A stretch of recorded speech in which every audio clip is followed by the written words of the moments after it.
7:31 en el territorio continental ecuatoriano, buscando la verdad y abogando por la unidad nacional en pro de la paz, la seguridad y también el respaldo para combatir a la delincuencia organizada en el Ecuador, tarea que viene emprendiendo con firmeza y valentía la fiscal general al hacer sus investigaciones preprocesales y procesales penales, y también no se puede generalizar la justicia ecuatoriana. Hay jueces en todo nivel que han reivindicado, que han aplicado con todo el rigor los códigos, la justicia, las leyes, a diferencia de otros, como ha ocurrido en casuística, lo que ha ocurrido en la Corte Provincial del Guayas.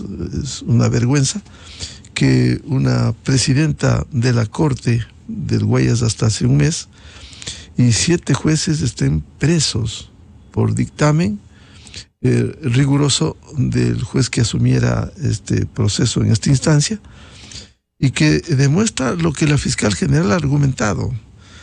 Aquí ha habido una justicia manipulada en el Guayas por políticos, legisladores y aliados a la delincuencia organizada. Queremos saludar al presidente del Colegio de Abogados de Pichincha, doctor Paulo Caña. ¿Cómo ha visto esto, la repercusión judicial, la repercusión desde una visión de los abogados desde afuera, ver lo que sucede con una justicia que ha estado cooptada? Muy buen día. Miguel, muy buenos días con usted y buenos días con todas las personas que nos escuchan. Recuerdo que en alguna entrevista anterior con usted yo le indicaba que había la posibilidad de que exista el caso Metástasis 2, 3, 4, incluso, que había dicho así la fiscal general de la Nación. Vemos que ya tenemos el nuevo caso y este es lo denominado como caso Purga. En este se señalan ya a varios funcionarios judiciales de alto nivel, y eso deja mucho que desear, tomando en cuenta que sabemos que la justicia es corrupta. No podemos tapar el sol con un dedo, pero tampoco podemos generalizar. Considero yo que la gran mayoría de jueces, un alto porcentaje de jueces, son probos y que actúan de acuerdo a la justicia, pero eso no quita a todo lo que nos vamos enterando, un caso Metástasis y ahora con Purga, que la justicia, hay corrupción en la justicia y que se señalan o hay casos que se ganan por pago de dinero. Esa ha sido una serie de casos, porque lo de Guayaquil, en casuística, el caso de narcotraficantes procesados, el caso de Leandro Norero, el caso de Fito y otras, y el mismo caso también impresentable del ex asambleísta socialcristiano Pablo Muentes, quien le ganó un juicio al Banco del Pacífico en condiciones que han sido absolutamente cuestionadas. Es decir, aquí los casos evidencian que hubo esta alianza, esta especie de alianza entre políticos y jueces en la Corte del Guayas. Sí, de hecho, eso es lo que nos han indicado, que se encuentra en los chats, donde hay una unión, una asociación entre políticos, entre jueces, y por ello ganan estos casos a los que hace relación. Es irrisorio, por decir lo menos, el caso del Banco del Pacífico, donde gana una indemnización el señor Muentes por 3.9 millones de dólares. Es increíble que la justicia esté en ese sentido, y ahora es obligación del Consejo a la Judicatura, más aún que estamos a puertas de iniciar un concurso para jueces de la Corte Nacional, que depure el sistema de justicia, y eso se lo hace a través de evaluaciones y también a través de pruebas psicológicas, donde se puedan desnudar que si existiera el caso de que hay jueces o personas del sistema judicial que son tendientes a recibir cohechos, a recibir coimas para arreglar juicios, debería el Consejo de la Judicatura sancionar y destituirlos de la función judicial. Doctor Paulo Caña, desde su visión como jurista, ¿cuán importantes son las pruebas que ha presentado la Fiscalía General en este caso Purga, como han sido chats, audios, pruebas testimoniales, pruebas documentales? ¿Cuán importantes son?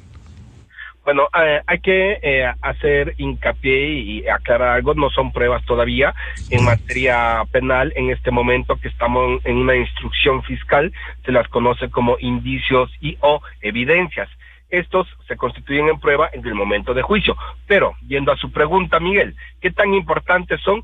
Pues son bastante importantes estos elementos de cargo que ha presentado Fiscalía, de tal suerte que el juez Javier de la Cadena, en una resolución demasiado motivada, que hay que felicitar la resolución que dio el juez de la Corte Nacional, ordenó la prisión preventiva. Pero en esta etapa, que ya nos han indicado, son 90 días que va a durar la instrucción fiscal. Si hubieran vinculado, se alargaría por 30 días más. Pero en este tiempo de la instrucción fiscal va a ser el momento para que los abogados de los procesados también puedan presentar sus descargos, y estos descargos muy posiblemente separen a los unos de los otros. ¿Qué quiero decir con ello? Que con esta posibilidad de presentar descargo, muy posiblemente habrán algunas personas que no vayan a juicio. En todo caso, estos indicios o evidencias que han sido tomados en cuenta al participar y señalar la fiscal general ante, evidentemente, el juez Javier de la Cadena, actuando con estricto rigor y apego al Código Penal, dictaminó de manera fundamentada. Le tomó un buen tiempo leer los fundamentos para establecer los que quedaban detenidos, prisión preventiva, los 7 jueces, la expresidenta de la Corte del Guayas, un juez que por su edad, 71 años, va a arresto domiciliario, y los otros que tienen medidas cautelares. ¿Esto reivindica de alguna manera la justicia frente al hecho impresentable ocurrido en la Corte del Guayas? Yo considero que sí. Mire, el artículo 534 del Código Orgánico Integral Penal, que hace referencia a la solicitud de prisión preventiva, considero que estuvo muy bien fundamentado por la fiscal general, doctora Diana Salazar, y estuvo demasiado bien motivado por el doctor Javier de la Cadena, que se tomó alrededor de 4 horas para fundamentar el por qué ordenaba prisión preventiva a unos, el por qué ordenaba arresto domiciliario al otro, y por qué no ordenaba prisión preventiva sino medidas cautelares a 2 de ellos.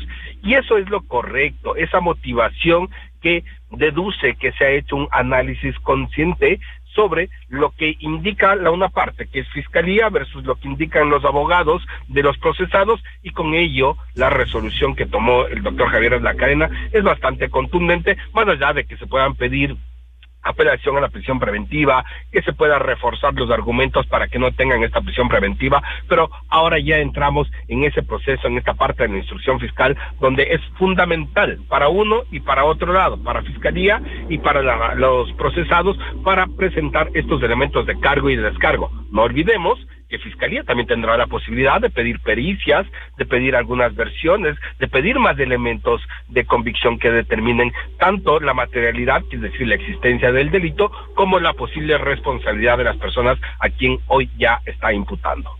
La Fiscalía, a propósito de eso, llamará de nuevo a quien está colaborando con la justicia, como es el caso de Mayra Salazar, que ha aportado precisamente parte de esto.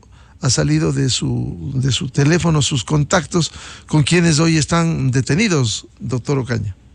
Así es, allí obviamente van a tener que hacer pericias, porque si bien es cierto, la doctora Salazar ya nos ha indicado sobre este elemento de convicción, pero este elemento de convicción es de manera general o universal. Ahora es necesario para la estrategia penal es que se vayan especificando cada uno de los indicios que pueda tener o que recoja el aporte que ha hecho la señora Mayra Salazar, y con ello pueda tener una prueba ya en juicio, una prueba contundente para que se pueda determinar esta materialidad y responsabilidad. En el mismo sentido, las partes procesales podrán pedir que se hagan algunas pericias respecto a la información que ha dado como testigo protegido y como cooperación eficaz, entiendo la señora Mayra Salazar, para también ir desacreditando los indicios o evidencias. Entonces, por eso le indicaba, estimado Miguel, que ahora ya viene la parte importante dentro del proceso penal, que es justo esta la que estamos atravesando, que es la instrucción fiscal, porque aquí ya se pueden ir presentando las estrategias para la prueba de cargo y también la prueba de descargo. Ahora, los testimonios muy ilustrativos en los señalamientos que ha hecho la fiscal general, doctor Ocaña, uno cómo podría entender cuando la presidenta de la Corte, Fabiola Gallardo, controlaba, se dijo, controlaba las acciones judiciales y administrativas para favorecerse y beneficiar a terceros. Intervino en la acción de protección con medida cautelar presentada por el Cuerpo de Ingenieros del Ejército, que se beneficiaron mutuamente en contra de la empresa pública de movilidad y obras de Quito. En Guayaquil, una acción de protección. También ella se benefició del archivo de 4 sumarios administrativos, es decir, había antecedentes, 4 sumarios administrativos por intervención política de Muentes. Y también la Fiscalía señaló que Gallardo intentó comunicarse con Fito para obtener un beneficio económico a cambio de su fallo a su favor y evitar que regrese a la cárcel de La Roca. Es decir, hay evidencias que, como usted bien dice, habrá que probar en el proceso, pero allí están los señalamientos, las evidencias.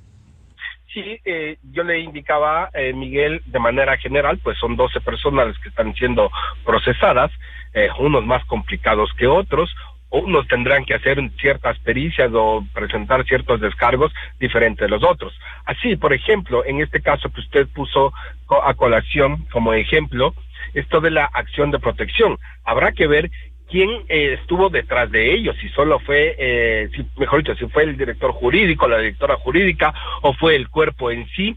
Entonces, ahí se va desnudando un poco y por eso hacía relación que se va especificando cada uno de los detalles que puede haber aportado como elemento de cargo la doctora Salazar, y con ello ir a una realidad ya procesal, penal, en el cual los que sí tengan o hayan cometido un ilícito y se haya determinado el delito en primera instancia y después se pueda determinar la responsabilidad, obviamente deberán tener una sentencia y una sanción, pero así también muy posiblemente habrá personas que no hayan cometido el ilícito y que de una u otra manera han sido nombrados en los chats, pero no tienen una incidencia mayor respecto de el delito que se está investigando y que se está procesando. Por ello es mi idea o mi criterio respecto de que posiblemente habrá algunas personas que tengan una sentencia o que deban tener una sentencia condenatoria y habrá otras que posiblemente no lo puedan tener.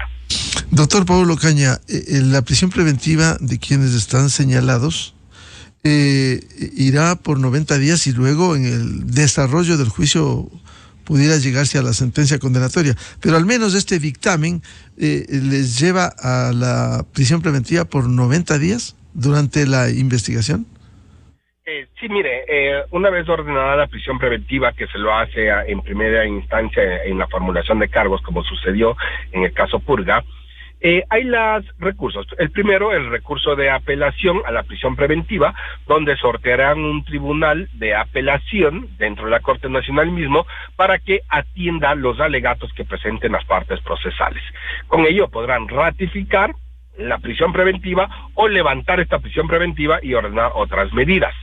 También existe la posibilidad que más adelante, dependiendo cómo vaya avanzando el proceso, dependiendo los elementos de convicción que vayan presentando las partes procesales, tanto de cargo como de descargo, puede existir la posibilidad de que haya una solicitud de revisión de medidas. En el caso que hubiera ello, también podrían ratificar o negar esta revisión de medidas. Entonces, con ello quiero decir que la prisión preventiva no es algo que va a estar hasta el final del proceso, sino que podría haber cambios, pero eso va a estar de acuerdo a las circunstancias que se den dentro del expediente. En el escenario, doctor Ocaña, en el escenario, si se levantara la prisión preventiva para uno o varios de los señalados en el caso Purga, eso implicaría que recuperen con medidas cautelares a lo mejor el uso de grillete, pero ¿volverían a sus despachos de jueces con grillete? ¿Qué garantías puede haber eso en el supuesto de que con apelación vaya a un tribunal y se levante esta medida de prisión preventiva?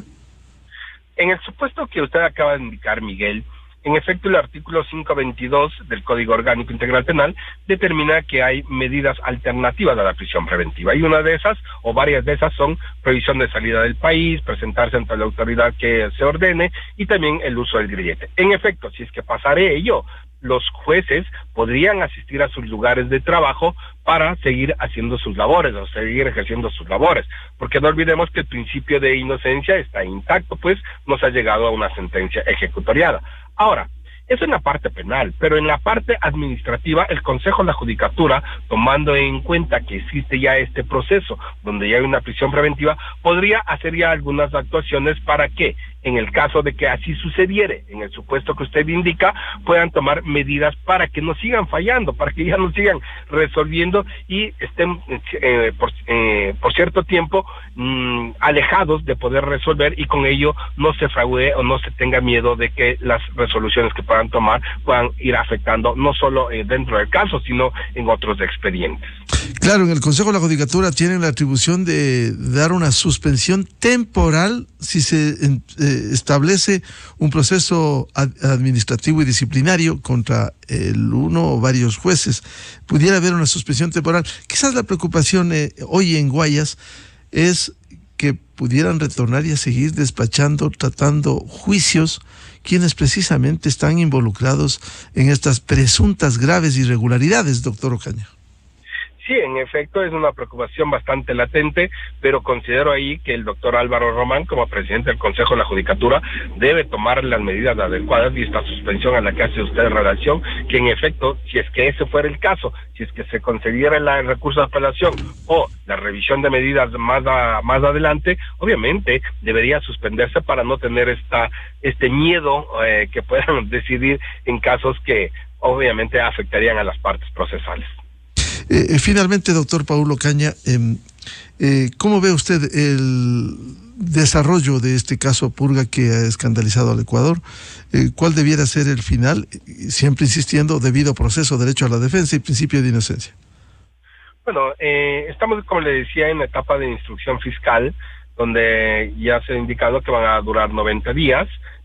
También hice referencia que si hubiera más vinculados, porque así ya lo ha dicho la doctora Salazar, que va a vincular a una persona más, o un juez actual de la Corte Provincial. Al presidente de la Corte, al doctor González. Exactamente. La doctora Salazar. Eso quiere decir que se alargaría por 30 días más la instrucción fiscal.